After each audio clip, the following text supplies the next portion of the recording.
Fatime, oui, ici, le 15 sur le Colali. On a un bilolo.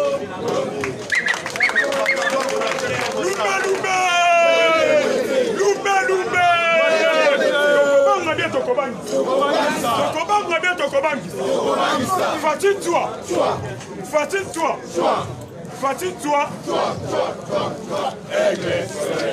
IDP, c'est FIFA. Combattant de lutte, tout le monde sa vivacité. IDP, c'est FIFA. Alors lui, il fallait qu'on dise qu'il sous-commission. Parce que papa, Bakulutu, Bazolanda Bisso, vous êtes combattant.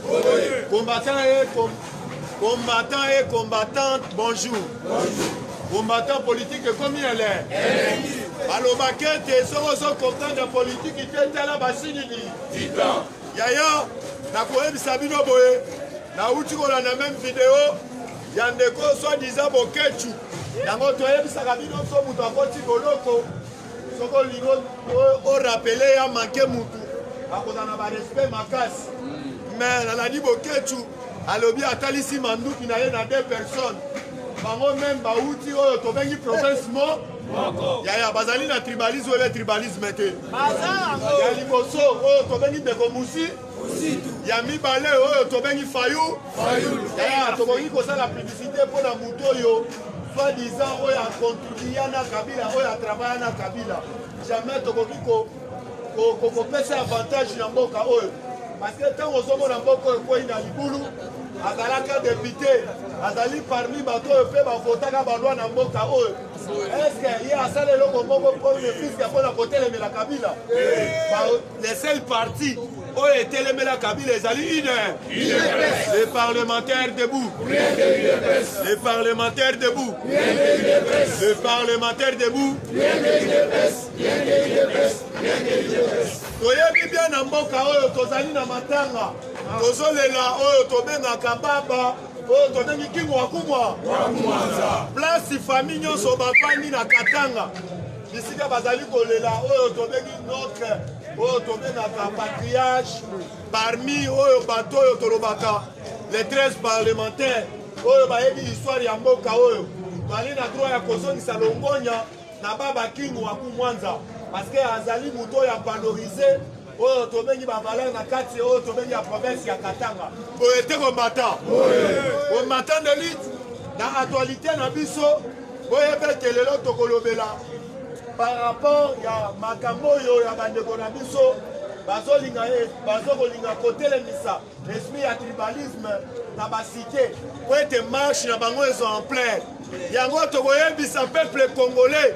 Tofongola misu cette fois-ci. Tofongola misu soki botali ba politicien. Oyo bazoga na butu moi, bazoga na kombo ya peuple na sima na bango bazali la population te. Parce que nakoki ko apprendre bino, nakoki ko yebisa bino kaka bandeko wana bake ine pa Joseph Kabila après ça bango bongo baluka moyen ba. Bi de paix c'est FIFA. FIFA. Boye bibia bandeko wana na lolenge bakenda ko traiter bu kwantomolo mo amai babenga ye placebo babenge mwasa Kabila babenge Kabila mutazo ko diriger mboka oyo azali lingi ya pamba lobi tomoni bandeko wana parce que lobi na lani même o tobengi ndeko na biso Eliezer ake a confirmer yango alobi boye bandeko na biso ba congolais to fongola misu. Les alliés à politiciens, l'intérêt de la population les soutient. Comment l'ingénieur, l'institution en être gérée. Comprendre que nous, quand on a oyo, on se retrouver les soutien. Parce que le lingue, nous, quand on a préparé et belé, politique. Comment ça n'a été? Clairement en Allemagne.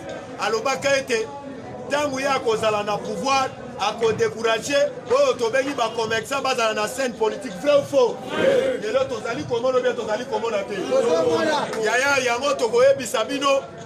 il fallait qu'on ait anglais. Donc, on signalait la population, on va manipuler. Bisogno sotozali tata bo bisogno sotozali papa bo soki bomoni muto aye na cité on a conseillé la sensibilisation Parce que pour toi, bien, basanga ina bandeko ya PPRD. Toyebi bien, même Moïse Katumbi Tchapwe, azolo baya langage, mais tout le monde qui sait dans ces beaucoup là. À quel moment ça va jeune Yalouche à Filimbi, à l'objet de marche avec 15 passes là. Il y a mon accord la population. Il fallait qu'on allait sur le colon à Nide. Ceux qui toquent dans le langage des amis typiques, et disent qu'ils manissent. Est-ce que déjà Bimisa Kenda n'a pas na seni? Maintenant il va diriger un peu Kaoyo na papa bakabaseni. Papa, tolobi mboka oyo ko ikozala mutu boko. Tolobi tout le monde azali na libanga na ye ya ko contribuer na mboka oyo. Vrai faux. Yango eloko liboso tolobakete Congolais tala sima zonga nini? Moto. Yaya mboka oyo ezali ayo ya ngai. Kokolobete biso peuple congolais tozali na biloko tokoyebisa bino parce que tomoni opposition na RDC ezali lisusu te biso tozali wana ya koyede mboka na biso mpona kovalorize mpona kotombola bavaleur oyo na bapa oyo gouvernement azali kosala ensemble avec peuple congolais pour ete tosoutenir yango kala mingi te avec notre cordon présagie tokoki déposer mémo on a soutenu le ministre de l'économie. Vrai ou faux? Vrai. Parce qu'elle est le plus loin. Il y a aucun qui soutenu les sources. Oh, Tobeni, partout sur le gouvernement. Surtout, les économies sont arabes. Il y a des victimes. Il y a des sources même négatifs, même crédités. L'objet n'a pas même crédit. Drame à Méninga. Les alibes en Boko et à Bakaban. Vous voyez qui même société à Kodakop. Même à Frissel. Bayebisa kibino société wana ezalaka ya barwa. Vodacom, mutu azalaka na même piste nango ezali ndeko oyo tobengi ana katuko. Bobo sanate combattant. Bakolinga bolamu ya ngana yo oyo tobengi peuple congolais te. Yango tokoyebisa yo peuple congolais, Kongola misu. Twali na besoin ya côté le la même oyo tobengi bandeko yo ya ram. Bandeko ya ram bazali kokende le plus loin. Il y a côté mais la baction nyonso ya gouvernement na biso bo uti ko yoka mela moko uti ko bwa kamao kozo rappeler ba congolais nyonso awa ba uti ko imprimer o to bengi ba faux dollars o to bengi par rapport ya ba 100 dollars ba 100 dollars ya faux et bimi na terrain nyonso na ba kabane soki ba bani ko bwa ba na terrain ba tu nyonso ba côté na bato ba to sala yango te nyonso ba ko attaquer o to bengi mo continue biso yango na ko yebisa yo peuple congolais Toali na droit ya côté le mela yako barrer route dans tous les imposteurs oyo bakoya pour être pas déranger pouvoir na biso frère faux yango na ko yebisa yo lelo ba reconnaître le secrétaire général na biso balobi ete batie oyo tobengi na question oyo ya na François Hollande ya bana classe de là comme débat même dans la télévision et pas comme qu'on ça la même débat yaya toyebi mino botika ki mutema ba toyebi sabino bato yo bo récupérer ka ba récupération politique politique ko mela bo bombe parce que tolobia pas battre ezali na si parce que aza le seul secrétaire général même soko otali na institution mboka awele la kabatia ye liboso te awele la kota na institution ya mboka te parce que alobinga na tika la secrétaire général na gando to bengi temple vrai faux le seul secrétaire général soki balingi basimba muku antombolo atelemi mpona kodéfendre bavaleur ya UDPS mais toyebi na UDPS mutu na mutu abatelaka oyo tobengi limite na ye soki moninga atengami bato oyo bato ya maboma mpe balimaka na média mpona ko telemela bato oyo mpe baninga batelemela notre secrétaire général oyo ete combattant combattant élite na actualité na biso oyo ebe ete politique ekomi elengi ekomi elengi pourquoi nazoyebisa bino na moma oyo matata ponyo déjà asalaki badémarche nyonso po ete akima aye kokosa papa baye toye koyebisa bandeko na biso ya DGM bavalisa matata ponyo elekaki lolenge nini parce que balobi bake bakitisi ye le plus loin même na avion akosi nakenda koaccompagne mwana ngai azonga libanda ate koaccompagne mwana ye oyo akende libanda na Europe mais lolenge nini bango toujours bayibaka bambongo bazwa bana bango bakende kotala biso nde banyama na bango totangaka na awa na mboka yango nakoyebisa yo congolais il fallait kofongola misu parce que yeba déjà bandeko wana soit disant bato oyo bademi Dakar bazali kotravaille pour l'intérêt ya peuple congolais te d'abord nakoki koyebisa yo nauti kolanda association oyo tobengi Albert Yuma lelo na découvrir maintenant bayibani oyo bazalaki na kati oyo bapesaki bango bambongo basala peur de faire na gouvernement mpona biloko kolekika te na minute oyo ebele bauti kokite na kati ya association oyo tobengi Albert Yuma fek bauti kokite par rapport ani balobi abandaki koimpose biso po ete biloko ya kolia eza te yaya nalobaki ete na volonté na yo na bolingo na yo soki tosangani tolobi un seul langage ezali décollage ya mboka oyo vrai faux combattant eloko biso tokopengele na mboka oyo tokoteya na congolais place nyonso ozali tokoteya bolingo mpona kosalisa ndeko na yo libanda ya mboka okotuna ye ekolo te soki okei obali baboteli yo bana kitoko ya ekolo kingani ekolo songolo pakala okotuna ekolo te vis-à-vis mpona baenjeu politique oyo azali au sommet de l'état azali de père et de mère yo komi koloba mulu bazali étranger est-ce que mulu bazali étranger nakoyebisa tokosenga na service oyo ezali en place tokosenga service oyo ezali en place il fallait baluka service oyo ekotelema na terrain kokanga tout le monde tomoni même na bapolicier bakomi kobeta zolo ete nazali policier oyo faki moto atianga te kabila mais policier soki alobi na ngage wana policier wana ayebi oyo tobengaka service militaire yaya yango tokoyebisa bapolicier nyonso oyo bakomi koya na bombe politique na kati ya la police bisika bazali bake surtout parce que bauti koapprendre biso bauti koyebisa biso boye papa Kasongo tomonaki papa aselo akendaki le plus loin ya kolokota même baroulage ya faux le papa aselo alokotaki bango ayaki na bango devant Kasongo ayebisi Kasongo baroulage oyo ne puisque à tout moment bayosala bambouteillage mpona kobebisa oyo tobengi vision ya muku ya tombolo mais nakosenga te il fallait baroulage oyo bazala sanctionner ou bien bapunir bango par rapport ya nini combattant lelo bauti kolanda même témoignage oyo uti koloba mao ya ndeko na biso seler na mokali oyo alobi ete bandeko ya kuluna bana oyo ya kuluna bakele plus loin ya koloba ete la police mikolo ozokotisa mbongo te na social mais esengeli toluka tosala événement po ete mbongo ekota na social bake kosala sabotage wana population nyonso na route ya mokali bazoloba ete botala mbuku ya ntombolo alobaka toujours mais tala basabotage oyo mais tolobaki ete mutu nyonso na cité place ozali na droit ya kokengela mboka boye te combattant parce que lelo mboka oyo soki epeli moto nga na yo tokokende wapi yango nakoyebisa yo na caprice ya matata ponyo à partir balobi dans 2 semaines d'ici bientôt procès na ye ekozala télévisé parce que à tout moment bazobenga ye na justice azotikala baba azolinga koloba te tokoki kotunana nani apiya bukanga lozo yaya tozotunana nani apiya bukanga lozo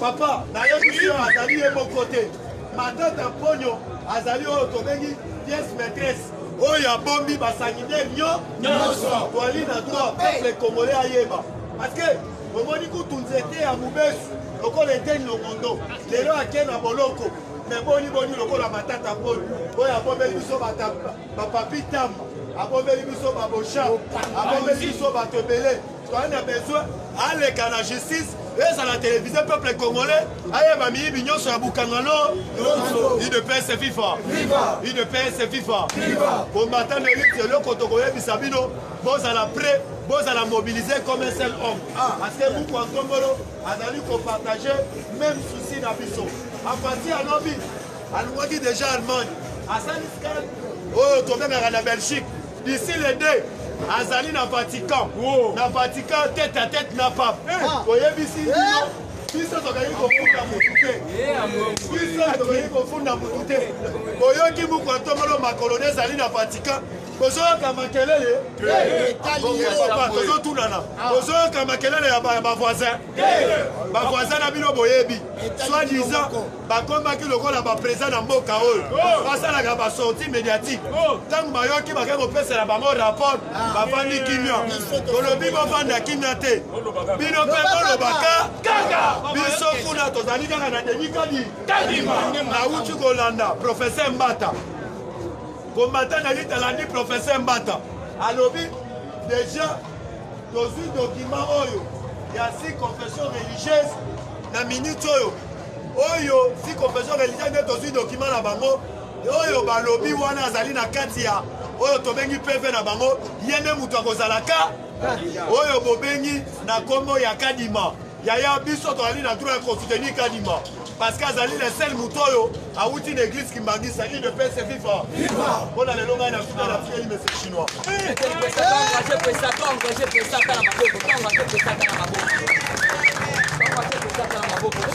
IDPS viva! IDPS viva! On est viva sachez. IDPS viva! Wana sikoyo viva ya la musica. Pesa sikoyo viva ya parti au pouvoir. À côté ma distraction de IDPS viva! IDPS viva! IDPS viva! Viva! C'est que les libéraux nationaux.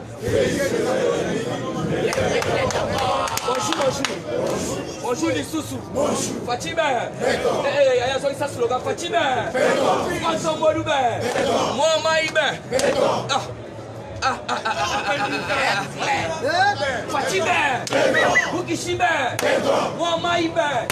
Subabilumbe. Somambobe. Eglebe. Nous Kwantombolube. Nous Lankwasabe. Le grand esprit. Le président le plus gossot du monde. Le président le plus géant du monde. Subabilumbe.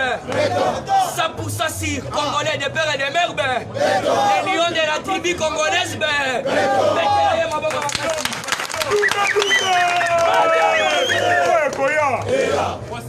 Oui, tokoti na kati actualité politique. Mais avant tokota, oyebi ke bandeko mbanza ngungu basalaka toujours na raison. Bandeko wana na kobosa na bango jamais ata muke mbanza ngungu, mbanza kilembe, kisantu, kisolokele.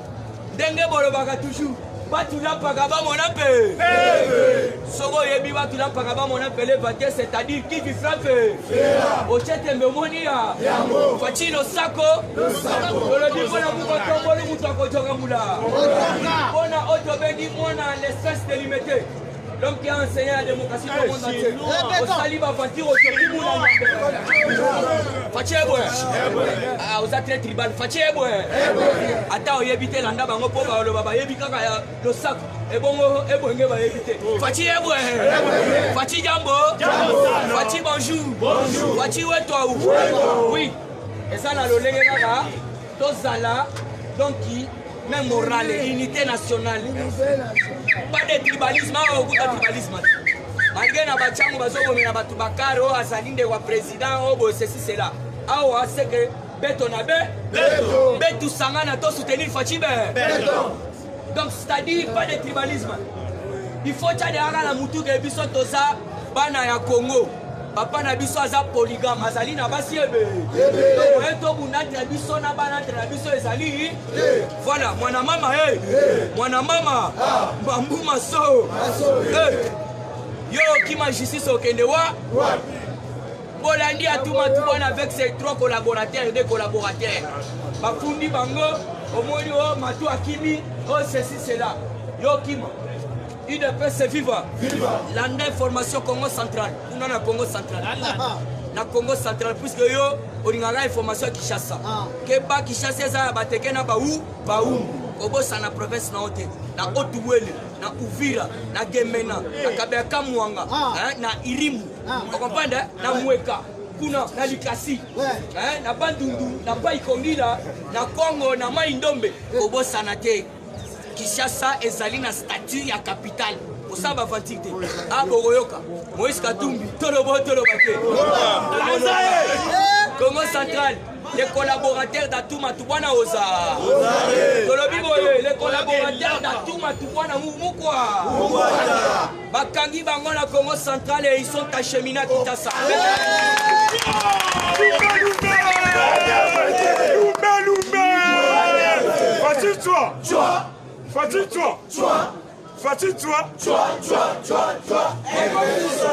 Donc c'est-à-dire, millions surtout qui m'a égalité. À moins que Bao Baza en complicité, n'a pas terminé la DGM. Puisque selon nos informations, DGM, directeur Wana DGM a ébana va se révéler. Yamano Boyo Kakao la Bimi, ou à Saliboy. Alors à Wakuna na Congo central, des collaborateurs à tout Matouana bloqués.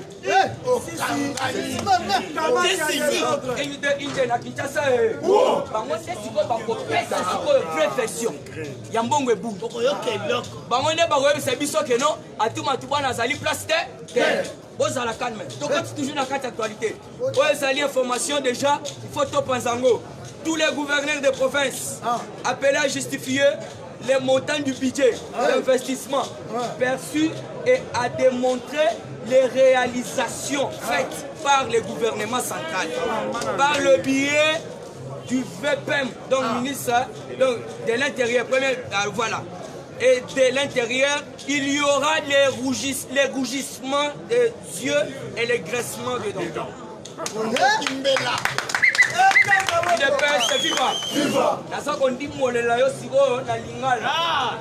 Cela veut dire quoi?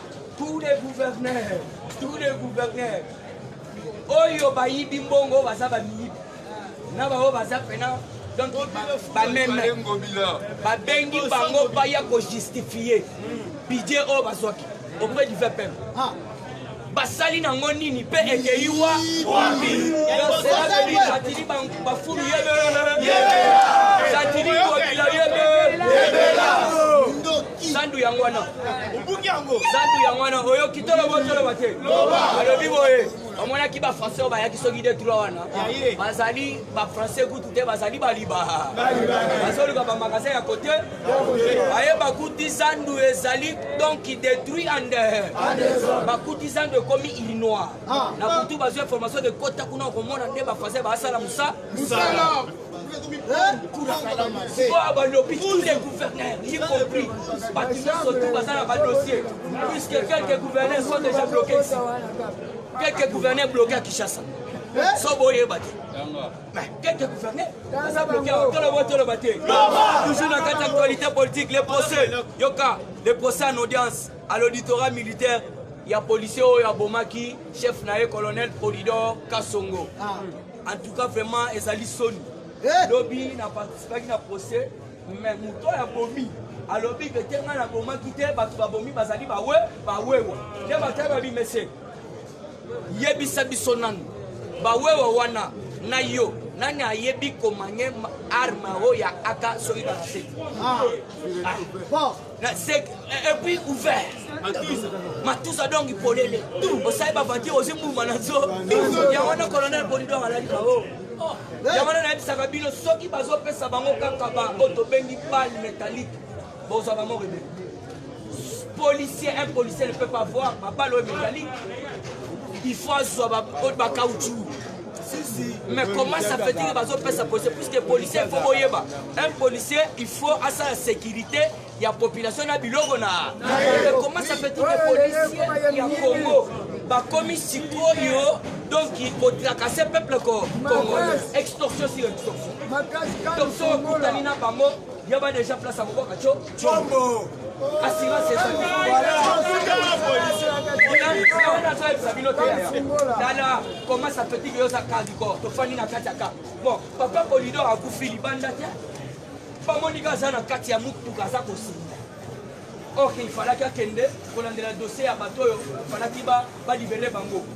Alors vous devez comprendre la propage Sénéwane Salami. Lobby procès, Tomonika Ramoutoua, Betty Massas, lobby Tengate, Bawe Wande Moutoua Bomi. Là, il faut comprendre le degré à la police. Il faut recyclage. Alors, toujours dans la actualité, c'est ni. Ah, IDPS, viva! Viva! Et ça, c'est un makasi. IDPS, viva! Viva! Fatime! Lobby, papa, mosso, na bahati, lukwe, tête à tête. Papa, wana, kosaba fatigue. Va comprendre la vision à Moukouatombolo. Qu'est-ce qui se passe? C'est ni toi et Sakabino. Awa pas d'apathie. Puisque ceux qui t'ont ça congelé temps, donc il faut faire ça biso retard dans l'organisation de l'élection. Et d'ailleurs, Bolandi Lambert Mende. Pour votre information, Lambert Mende a l'élu. Alors dit maintenant, j'aimerais que cette fois-ci, les élections soient organisées. Donc il y a autobéli ministère, il y a intérieur. Et non, il y a ma confession religieuse. Si vous rendez dans ce papa Mbosso, tête à tête, n'a pas dit. Bah, yokani déjà. L'information yoki ba lobby. Mbosso tête à tête, n'a pas dit. Après l'échange, papa Mbosso annonce la plénière d'entérinement du nouveau bureau de la CENI.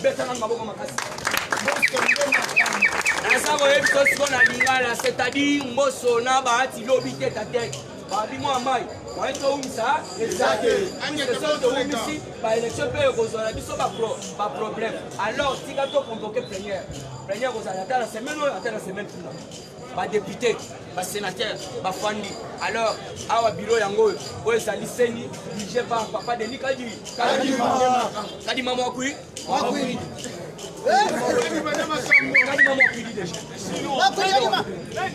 Kadi maman kui. Mais comment ça fait papa qui m'a gagné na place à Sali? Abino, le choix de Denis Kadima, c'est un choix spirituel. Oui! Un choix spirituel. Yonde wa église catholique, soit to lobby bête là Simon qui m'a pas il faut bête.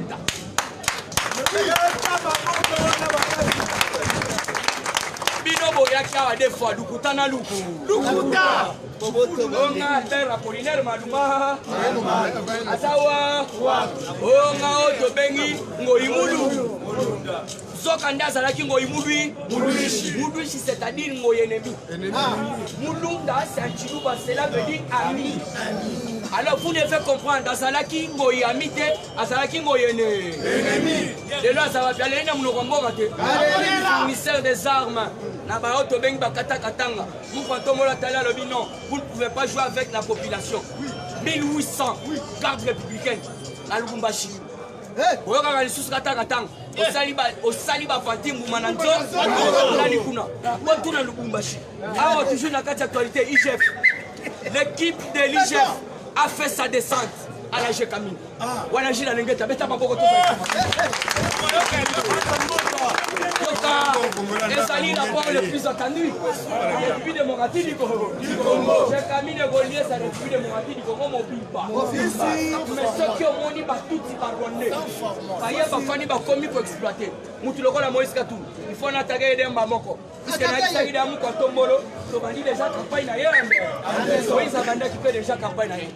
Soki boza suku pourquoi telema lobby bato nyonso tout bayiba bato basala mabe na régime Kabila to pardonner bango tandis que Vita Kamera azana bolo tandis que auto bengi kuli bakonga azana bolo tandis que auto bengi teni longonda azana bolo comment comprendre OK mutu wana zali mutu mala tozela à quel plus loin à lobby que nos sokinga na komi mokonzi puisque ça déjà auto bengi projet de société na ye atumbi à lobby boye tolobo bate à lobby na ko déplacer capitale na kolonga nango na Kinshasa na ke nango na Mbujima ye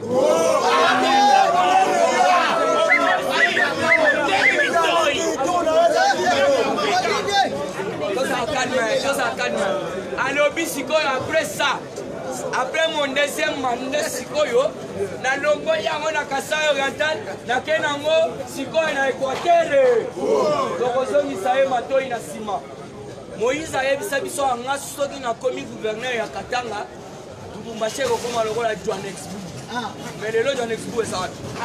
Botala Sikoyo otobengi Jacques Yabula katu. Papa to toninga to komelo kuna to na kiso sekonde mambo etambola na Lubumbashi. Puisque Jacques Yabula katu a déjà pouvoir. A petit ango na kombo ya Félix Antoine Tshisekedi Tshilo. Et puis si il faut kata na mukusa tiango boulevard Fatime. siko ye ayebisaki biso kaka kosala lubumbashi johannesburg me keye na lubumbashi okolela donc Moïse Katumbi azoyebisa bino alingi akoma président ya mboka me biso bayi mboka tolingi na biso lobi omonaki lwa ya kongoli te lobi nalandi chani bayambi ye na katanga soki okanisaki depere de mere ezaka na kishasa bango nyonso balati bapolo bakomi depere de mere depere de mera facibe alors pole chite nazochite na information ya matata mpo banzakilembe bakongo kisantu kimpese kisolokele balobaka toujours batulapaka bamona mpe ocetembe moni ya matata mponyo procès public. Et cette fois-ci, il est poursuivi. Dans l'affaire Boukanga, il n'a jamais été poursuivi, mais cette fois-ci, puisque Tolobate, Basali copie lundi, Basili si Bamemi en a cour constitutionnel, puisque Batali va habiter, Mato Sambise Zate, et ça le rôle à Singamate. Donc il faut matata pour y'a kende koponyo lokakuna na auto bengi makala. Na sugiwana na zone ici, on ne veut pas président. IDPS viva! Viva! IDPS viva! Viva! IDPS viva! Viva! Viva! Viva! Si c'est que je voulais vous la soda, les parlementaires debout! Les parlementaires debout! Les parlementaires debout! Bonjour à tous. Bonjour. Bon, dans l'élimination, madame, nous sommes à Martin Fayulu. IDPS viva! Martin Fayulu azala maudit pendant la Genève. IDPS viva. Et puis à partir de Genève, IDPS vivaliste et bandaki. Martin Fayulu a trahira de connaître Félix Tshisekedi. Oyo toyo kanaki ke ezalaki ndenge omi voter okoni muto opesa sa confiance au voter. Bosololi na muninga na yo boyokani ke soki yo voter nga na voter. Félix Tshisekedi, il y avait aussi des preuves à voter Martin Fayulu. Mais comment tout il y a Martin Fayulu pas voter Félix Tshisekedi, à Kenda pour voter Freddy Matumbi. Il est festival. Trahison et bandaki. Au moins place, voilà, place de donc bandaki tribalisme na niveau là. Et puis on a basu basilisi. Martin Fayulu Kende pour signer un pacte par maçonnerie. Ozo signé par toi dans le Béninique. Là, il a co-dirigé la République démocratique du Congo pendant 2 ans. Et puis, dans 2 ans, il Moïse Katumbi peut accueillir Abetayaye. Dengue Nazabo, il n'a jamais quitté Moïse Katumbi. Il y a un moment dans le théâtre, le Karawana, il y a Moïse Katumbi, ils sont toujours ensemble. Et puis, à Kenda plus loin, à l'Obac, richesse n'a vu sur la République démocratique du Congo et qu'on a exploité pendant 30 ans par les étrangers. Si Batu Owana Babimi Nanzela, Bazolo Baké, Bazo Bundapon intérêt à peuple congolais. Au moins, c'est que ça théâtre. Et puis, Bazolo Baké, il marche dans Bango, il y a les 15. Là, on a commis tout là. Awa wa peuple congolais a subir à propos ya Ram. Est-ce que Bastali marche contre Ram? Awa peuple congolais a subir donc une mauvaise gouvernance argentine mobile. Est-ce que la mouka sali marche pour naïmo? Awa peuple congolais bazali ko lutter na batu pour na opérateur économique ba baisser ba prix na bango. Est-ce que la mouka asali marche pour naïmo? Awa wa chef de l'État a décrété état de siège na niveau ya est. Oyo tozo mona ba résultat ya malamu. Est-ce que la mouka a ça la marche ya soutien pour naïmo? Il faut comprendre que mission na bango est intérêt ya peuple congolais. Bazana ba mission na bango moko intérêt personnel. IDPS baza batu mabe. Bobo tala Martin Fayulu awa tokota la basi bazebele. Ye apona kobala nani moi so za balala c'est un Camerounais. Azui mwana nae akobali saye susu soki un étranger. IDPS ali mariage na papa. Voilà, en plus mariage c'est salemi na Brazzaville. Et puis ndenge ni akoya aya kolobaki. O bino peuple congolais boy. Et puis alobaki so abotama so na ndili. Tandis que dans 1956, Dieu les a la communauté. On va comprendre que bazo même politique il y a le couta. Il est pas vivant. Il y a un conseil à soutenir Félix Tshisekedi. Et puis politique, ben dans monde tout sali, il faut bolingo ezala. Ceux qui ont checké la mauvaise foi, aux autres qui n'est la politique moi qui me tient ma contre moninga na autre. Il est pas vivant. Yo moko olobaki que nous voulons les élections. Dans le terme où il y a Joseph Kabila pour l'organisation de l'élection, avec la machine à voter, il n'y aura pas les élections. Donc, on vote en été. Félix Tshisekedi déterminé où il y a Zalaki Nayango. Alors, avec la machine à voter ou sa machine à voter, nous irons aux élections. Et puis, il y a une élection, Félix Tshisekedi a gagné. Et puis, quand on a témoin, tout le monde a PV où il y a Félix Tshisekedi. IDPS viva. A remporté l'élection, mais Théo Mona Martin Fayoulou a Bimi Boye. Oh, c'est moi qui a gagné. Mais on peut gagner l'Italie. Yo, voyez machine à voter. IDPS viva. Hier à lobby qui a 62,8 wana. Donc voyez bango le jour il y a les 15. Ndemu te kola kisake. Est-ce que azoka 62,8 à lobaka wana. IDPS viva. Et puis est-ce que 15 qui sont à si les lignettes tombola na loboko ganga ba. Si la lignette asimbi affaire ya Jekami les ya koinda. Asimba dossier à liboso boye azwa moni mutu abasuki ebele. Bon. Asimba deuxième dossier boye amoni mutu ya libani. Bon. Abalola ngo boye atala boye Joseph Kabila l'affaire ya Jekami. Atala boye Aber Yuma. Akende plus loin boye amoni Moïse Katumbi. Asimba Fard ya pamba boye amoni liste ya fa ya nani ya PPRD. IDPS viva. Obala kisake ba pillage Jekami na ndenge moko ya mabe. Ba pillage Jekami na ndenge ya mabe pona koboma peuple congolais. IDPS viva. Yango na mikolo ezoya do ba retomber ya makasi kozala. Po jila ngeta lobi boye. Ngai soki nazosala ba papier na ngai nazokipe te ke muto ya za majorité ou bien muto ya za na parti au pouvoir ou bien na opposition. IDPS viva. Nazosimba nazopona te. Les parlementaires debout. Les parlementaires debout. Les parlementaires debout. Chef de l'État Fachi Beton à Bolingo à Sana. À lobby, il faut tous les contrats ces là signés là chinois, il faut pas revoir yango. Non moni gouvernement congolais. Accueilli qu'on revoit contrat à minerai oyoyo. FCC ba signé na ba chinois en 2017. Côté la contrat wana bazu ba Monique, eza ya valeur ya 6 milliards oyo kendaka na poche ya ba capitaliste. Chef de l'État seigneur va revoir yango. Et puis ndenge ba revoir yango bongo, mbongo wana ko banda kende siko désormais na caisse ya l'État. To bete la Fachi Beton. Et puis pour comprendre la politique comment ça le massif terrain. Chef de l'État aligné a frappé tous les bâtonnets sur la FCC au bazar de mauvais point. IDPS vivant. Avant qu'on bande qu'on frappe, nous avons qui est pas John nous va récupérer tous les armes. Oh et sali total il y a 520 armes. Toromi tuna. Nombre ya armes wana oh ya garda ya ngota qui. Donc bazala qui na kabali moko ya mabe. Dans mon chader abanaki olobaki nous allons paralyser ces pays. Baebaki. Et puis, nous allons créer le climat de sécurité pour éviter que les investisseurs on comprend les cabales et les bazar toujours ensemble. Et puis, après avoir récupéré na Mikolo et Koya, ma coach a drone de surveillance dans tous les villes. Il est pas suivant. Il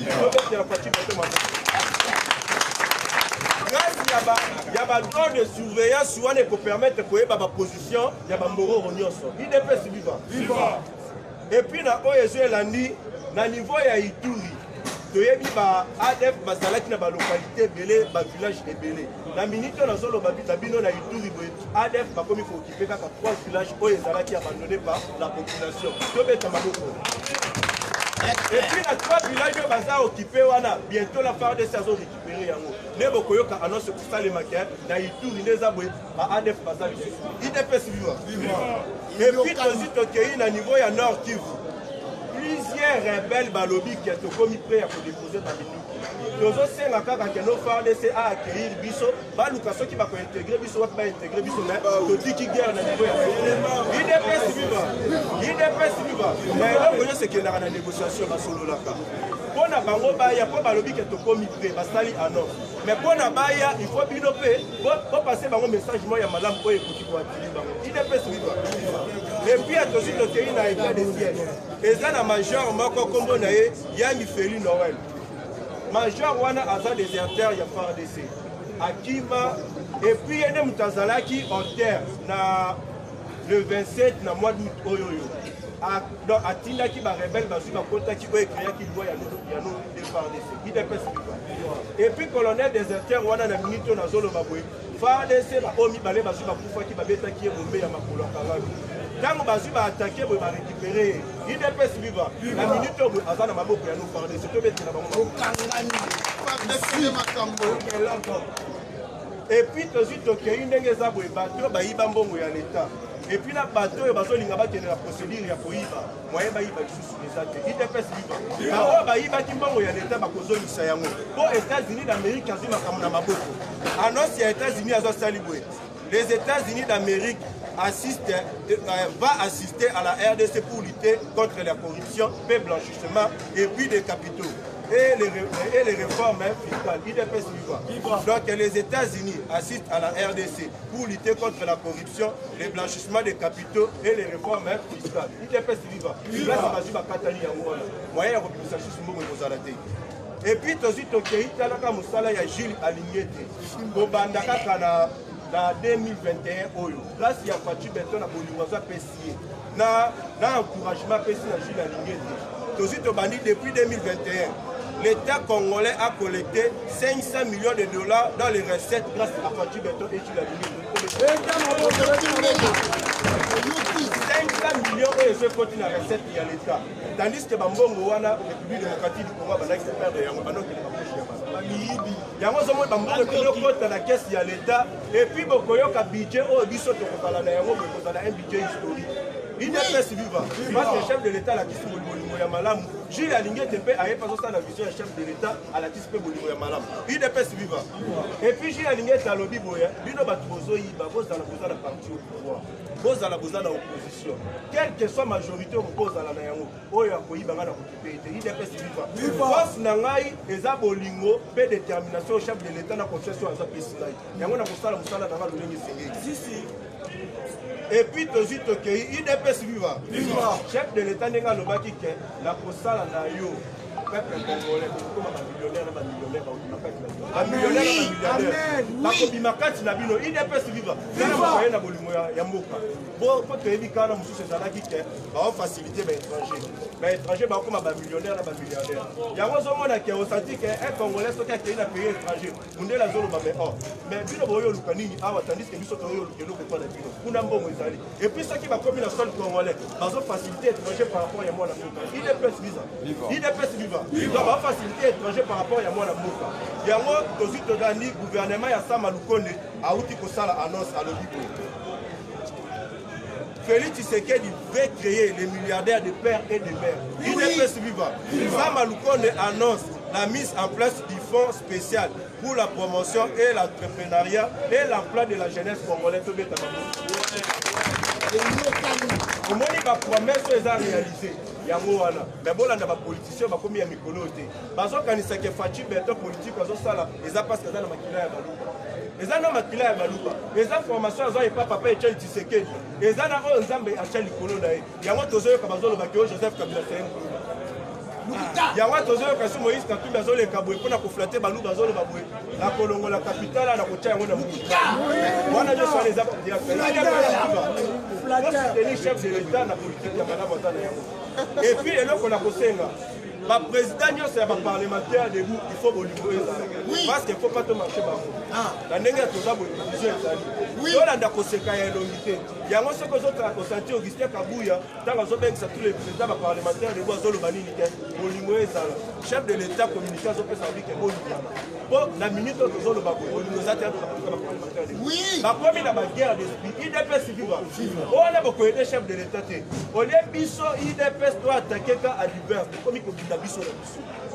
Au moment où tu as fragiliser le chef de l'État, il y a un chef de l'État qui est entre biso. Toi, Limana, toi, Simbana, toi, Lukata Mumbisaka à divers. Nous, nous, de l'IDPS, nous défendons le chef de l'État. Peut-être que nous, de l'IDPS, nous défendons le chef de l'État. Mais ceux qui vont nous aider, il y a qui défendent le chef de l'État, pour nous séparer, nous, le peuple congolais, ça qui est tribal. Et puis ceux qui viennent présenter les parlementaires de Bozo Linganate, mais Bozo les Kabozo le Baboué, Toti Katos à la unité nationale, on a un tribal. Mais tant que Bozo Kanate, Bino Moko Bozo Stara un tribal. Bozo facilité Bango. Au but, il y a un tribal et sa séparation. Mais tant que Bino Bozo se séparer, c'est comme ici, pour la nuit, le colonna Bango. Il n'est pas suivant. Nous sommes à la Nabolingoto Lingana, nous sommes à la Fouette des chefs de l'État, Namakona Mekoya, en 2023, tu peux ces majorités parlementaires, notre invité à Oba, la coalition, ouais, mais Nimoko Nali. Il n'est pas suivant. Merci beaucoup. IDPS Viva. On va taper ça Viva. Et donc, Abdoul Ateiboli. Est-ce qu'Abdoul, sans former le Fingi Moutou? Est-ce que Tolobé Moutou? Tolobi Tozala Naboli. Ata Toto Molio Awa. Ça a un signe quand même, on reconnaître. Baninga place dans Nzubo et Outaka. On a droit au Mangara Papa. Boyete combattant. Combattant de lutte. tobengisa Jericho. Tolingi tobengisa Jericho na moni armo beta mai. Combattant de lutte tobengisa Jericho en attendant tozelaka Messi. Oki abi 1015 memela emai. Oki abi 1015 memela emai. Oki abi 1015 memela emai. Oki abi 1015 memela emai. Oki abi 1015 memela emai. Oki abi 1015 memela emai. Bamela na bombe memela emai.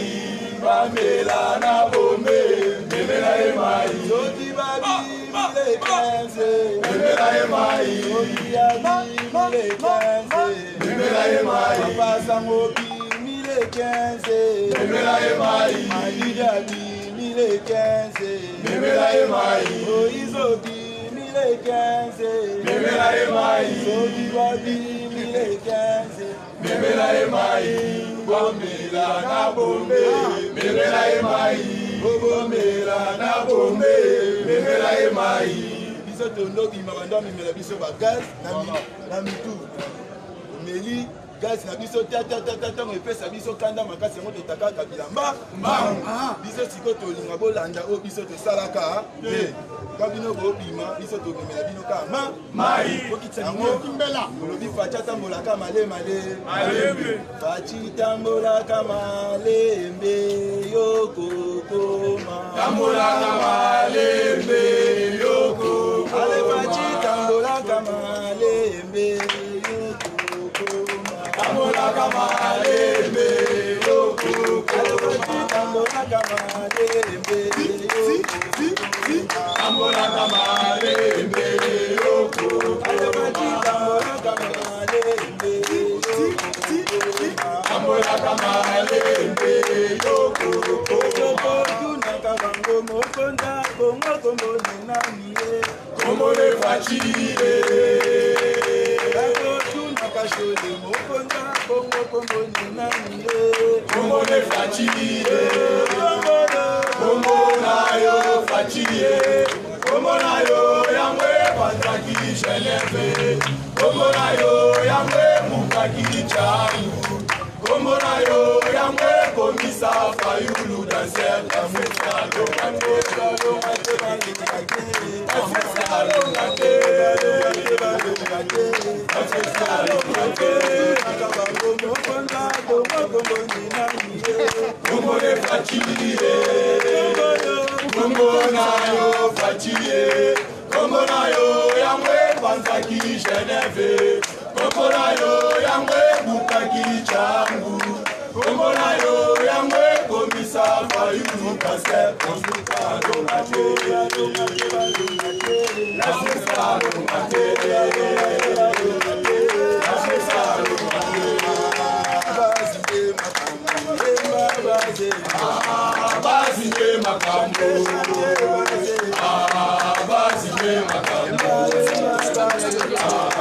Bazinde makambo Bazinde makambo Bazinde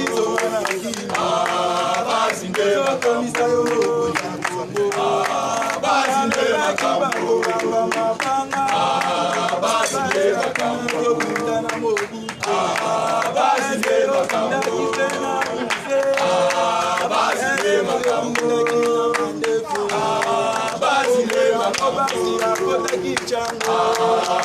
Bazinde makambo Bazinde Bozangi bazozangi ne bokonzi Yemba baze bazi ne makambo Ndambu kwa tozali 15 tozana bango na nze komemela bango merci Manamamba awa nalingi na koti ya Lionel me yaya na bibo misa mapanzi akola déjà vite parce que Messi azokota combattre to encourager Messi na maboko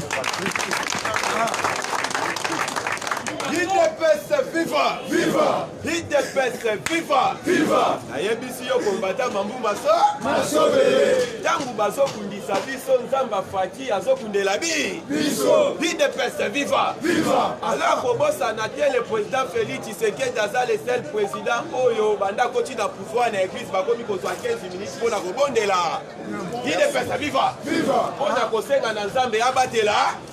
Etikala jamais kozala kaka na tango fati be. Oyo église nyonso komozwa 15 minutes kaka mpona kotia président na maboko ya nzambe parce que toyebi ke président na biso aza de père ede soki toperdre ye ekokoma mpasi parce que oyo akoya na nsima na ye toyebi ye yango omoni bakomi kosambela bongo idepesa viva soki nazoloba boye ngai moko naza témoin na église na biso na église na biso église ezalaki dimanche ezalaki opesi mbwango abo ntango tokomi na sujet wana mutu na mutu abondela atika président na maboko ya nzambe nga nazobondela mpe mundimi moko azobondela pembeni na lobi no ifo mpe nayoka mabondela mundimi wa idepesa viva yoka kombasia elengi oyo wa nga nazobondela nazoyoka mpe libondeli ya moto aza pembeni yo soko osalaka baje ebaki eza na bato oyo bazobondela avec détermination kotika fati na maboko ya nzambe mutu wana azobotela pembeni na ngai ifo yoka lobi président nzambe tozosenga na yo batela ye toza kaka na espoir mort yende mutu aza na vision ya kotombola mbo aza na bayini ebele nzambe ebundisa bayini na ngai kutu nazosenga omelisa bayini na ye bombe balala ya kotele IDPS viva alors combattant il faut bosana te banda chef de l'état aye bomoni ba avancer ekomi na ba secteur nyonso bomoni na époque na bango ezalaka mutu soka détourner mbongo ya munene bamatisi ye grave mais au contraire na ntango afati ekomi concurrence ya bamandataire ya sika mpona koresete mbongo ebe bolandi ya INSS akocha alobinga na mois ya pamba nasali 4 millions bango na kala nde ezalaka mutu na mois ya pamba il faut adétourner 100 000 yango moni époque na bango ezalaka soko détourner mbongo ya munene bamatisi yo grade boshap adétourner 32 millions ya SNEL bakomisa ya ministre ya inter parce que balobi yo détourner 32 millions so akeri IDPS viva yo détourner 32 millions aux guerriers aux mérité il faut ministre ya inter or epa ya fati na yebisi yo makambo ebalukaka te eba awa na yebisi yo jila lingeti azokipe te soki azalaka soda balingai batia ye général chef d'état major chargé ya kanga moyi IDPS viva nazoyebisa bino na minute oyo selo bainformation atumatu bwana twila musi yaza te collaborateur na ye déjà lelo awa na Kinshasa ye monsieur Jean-Claude Lizenza oyo aza directeur ya cabinet na ye pe monsieur Willy Bafuala oyo aza comptable na ye babwilaki bango na kasho ya matadi nsima baotransfere bango nazoyebisa yo ntango bakangi bango mo na directeur ya kabina leli na monoko ya mboka chef azolelisa mutu na monoko ya mboka na ba directeur ya kabina leli na kikongo mama fuye IDPS viva iteni pale laki na monoko mboka na ba parce que eza biso te faci alobaki état de prison oyo ezalaki na ta époque prison kaka ya bapauvre na bato bazanga mbongo lelo prison ekomi ya bahonora kende na prison ya makala surtout na pavillon 8 oyo eteni ya koti babi pavillon wana eza kaka bango na ba pavillon wana okoki kokota ti obimi okoyoka lingala te français na bango na bango bamiyibi akla yango omoni faci azalaki visionnaire alobi non il faut kokabola bamiyibi oyo na bakulu sino ekozala bomba reta trop de français pa ya kulu nekopesa ekanda beti honorable liko du il faut kulu nakende osala masa lelo resita masango ye to ye te nazoyebisa yo masangu déjà kokanga lozo déjà eza fatia kitisi masangu lobi mpe totala boye soso eyaka te eza nini olive azosala kabali boye fatia bimisi na gauche soso ya lepepe d'abord eyaka te eza nini le 15 ntango bawana bazosala marche biso tobimisi soso tobimisi masa bango na marche biso tozolia masa wesango te osa ntango totondi toye mpe na marche toyambanaka te toyamba likolo biboli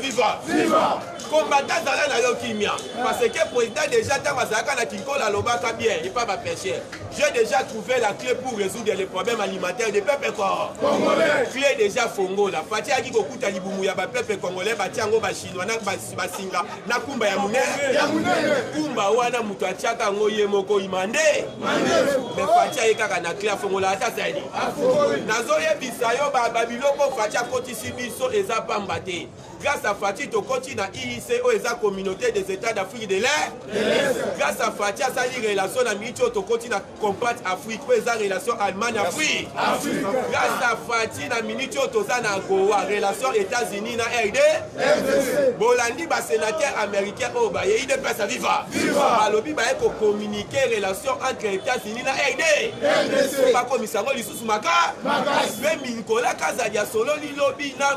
directeur Otobengi secrétaire d'État adjoint américain chargé à comptable alobi bien il de pesa viva États-Unis na minute azo soutenir RDC car na opération kanga moyi nazo bisayo bazolela bolandi IGF alobi kalate déjà rapport ya Jekamini likolo ya mesa mais kombo ya mutuma kwezawa akolela na munoko ya mboka awa oyo azoleli na Kikongo mama Fridi ete na leli na linga yeto yebite po azana ba nationalité ebe akolela na Kizambia na Italien to na Kijui il est pesa viva asakanaka mwana nkoya zanko ye wana matata ponyo akalisaki akokima makambulelo na maboko ya ku konsone balobi bakosambisa ye en public biso tozosenga kutu batia na stade mati biso nyonso tokende na basaki vide abul ki atango kose kosuka mutu na mutu wazonga na saki wana tana de bikolo masa il est pesa viva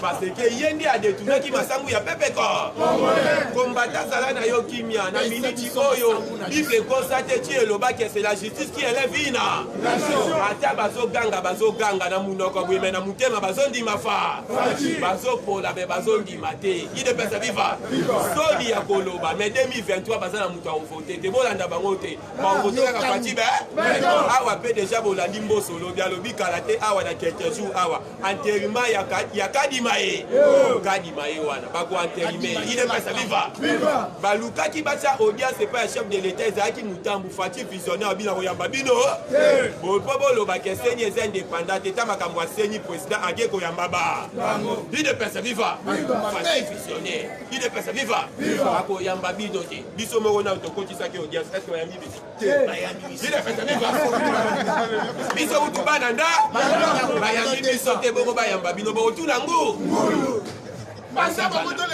merci merci basala ka faire te bakaisa ifati aza lembele njoka kwa koma président autaki na nous combattre ya ide un combattant ya ide pesa e baka ba stratégie yango moni elekela ka bango jusqu'à là comment un civil a déboulonné un dictateur o la sape rebelle ça li ça sebe ba yebite que un combattant ya ide pesa c'est-à-dire ça mutuma kwa za expériment a déboulonné bango bolandi jo numbi minduke bimi apa minduke bimi kuna zaka ika char de combat na l'hélicoptère parce que nyonso ezalaka na guerre ebimi kuna yango moni alobaki nga naza meme te po bazwa mais bazwi ye facile nde aza bongo ide pesa viva binduki oyo ebimi wana ebimi pamba te en collaboration FARDC na États-Unis d'Amérique oyokaki États-Unis d'Amérique ayaki na 2 avions oyo tozobenga ya reconnaissance faciale mpe na 10 drones ezosala musala yo lali 0 njoka biloko ezoleka likolo na tous les ndako na miniti oyo oza na biloko ya mabe ezobimi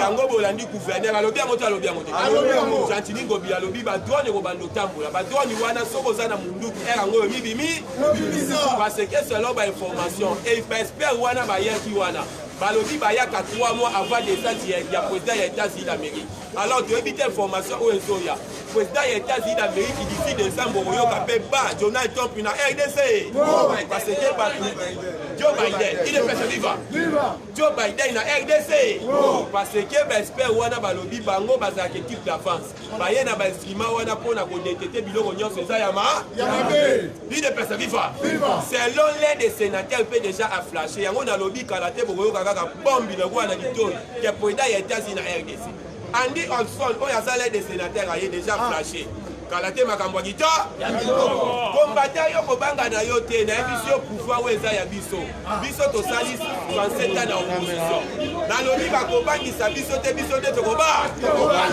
parce que oyo babenga kashi na rambo autorité morale fatine lo commissaire mwana po oyo koma soko fini na mandefu eleli ofini na libumweleli balobi bako éliminer ba parlementaire debout bazotia bango kwanti likolo tolobi biso toza yaza parce que ntango yo ozobundisa biso eza na bapaster mosusu oyo libanda bazobundela biso baparlementaire de alobi paster bibu elukusa na ngola alobi baparlementaire debout nde bozalaka wana totalaka bino nyonso bosalaka totiaka bino na maboko ya nza donc yo ozoya na ide ya mabe yemba te yo nde kokufa na ya alors kombata azala na yo kimia na miniti oyo Fatima Nyoko déjà tielaki biso na mai déjà azobimisa ya mutu na mutu asomba kaka ngubana tokolia kosepe c'est vivant. C'est vivant. Akotisa sango mokonzi. Avant akotisa sango mokonzi colonel Mukuno. Bisiko ozali toyebi lipambo ezali. Mama dete kanjinga. Sango mokonzi obanda kotuna ye wana aye. Merci komata to encourager sango mokonzi. Totombola to yamba sango totombola. J'ai dit la vérité, rien que la vérité. J'ai dit la vérité, rien que la vérité. Le solo n'a pas. IDP se viva. IDP se viva.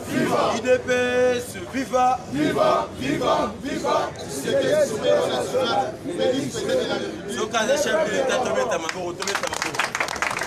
Nazo interpellé Martin Fayoul. Aya kolakisa biso bilan ya ki opposé. Banda qui opposition à Salani. Donc il y a une vérité des IDP se viva. Donc il y a besoin de sortir en crise aux oignons. IDP se viva. Donc il faut comprendre que Martin Fayoul a dit que Luka Moussa n'est pas fatigué. À 5 audiences, nous avons évité la côté à la copie, c'est un temps pour le monde. IDP se viva.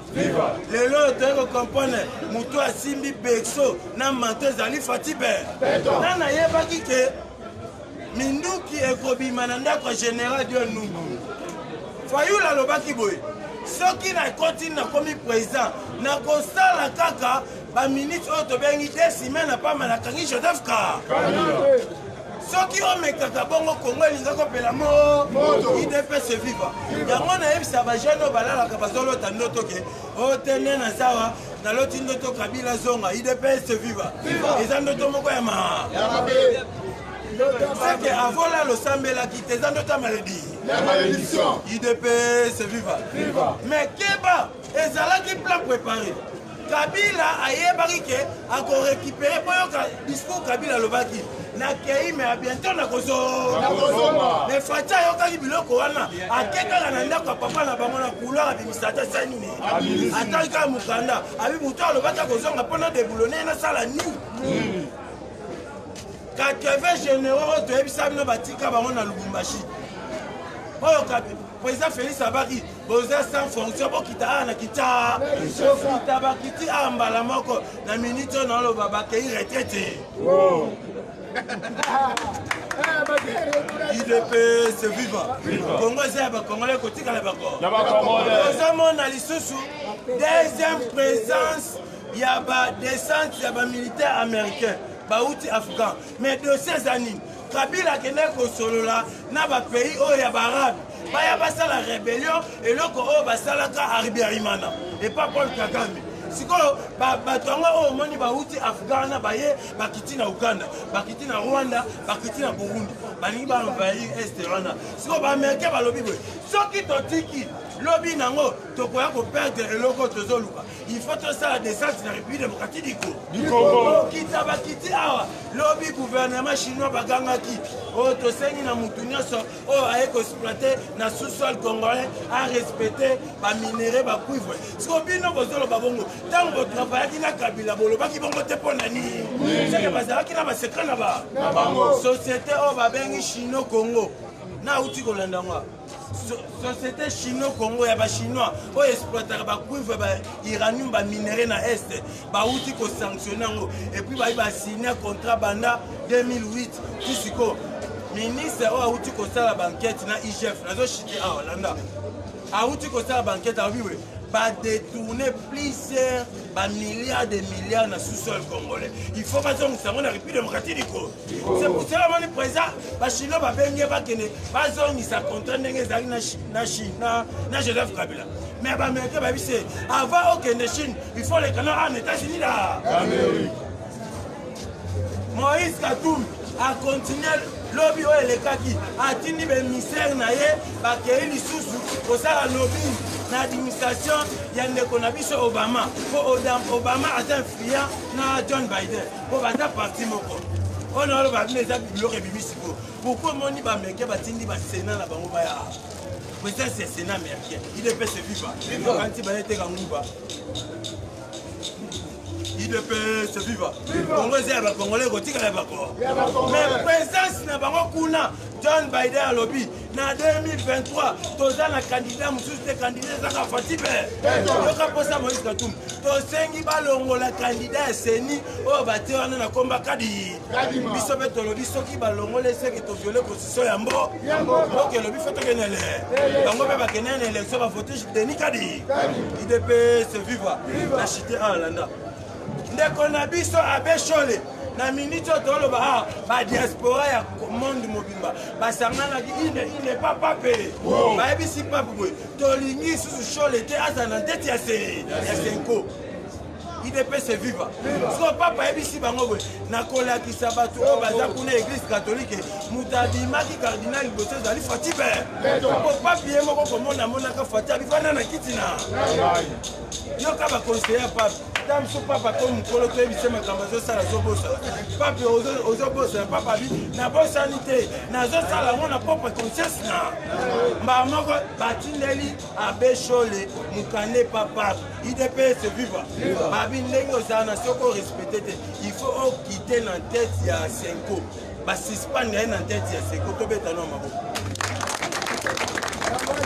siko ministre eloko ezosala basango ezani gratuité enseignement école ya $500 école ya $8000 lelo tozoloba bana bakomi kotango fe ministre enseignement primaire et secondaire Tony Mwaba akeko désactiver baécole oyo bakosa na niveau ya route Mokali bakeko mona école moko kuna eza hôtel eza bar comment on dit Kin kesi il peut se vivre eza bar eza hôtel mais bakomi ça on a combien école fayu la lingo yeba fayu il peut se vivre Congolais ça ba Congolais kotika ba ko mais landa sikoyo fatia lobi nini na cité awa po ba uti kokuta na président o auti Burundi décision zani ya libre échange ce nini déjà ko se passer ba président nyonso ba komi koluka ba kutana mutu oyo banda mukolo ya investissement na eba yakati mais siko ba komi koluka ba kutana epona ni na lo ba lo bate États-Unis ba lobi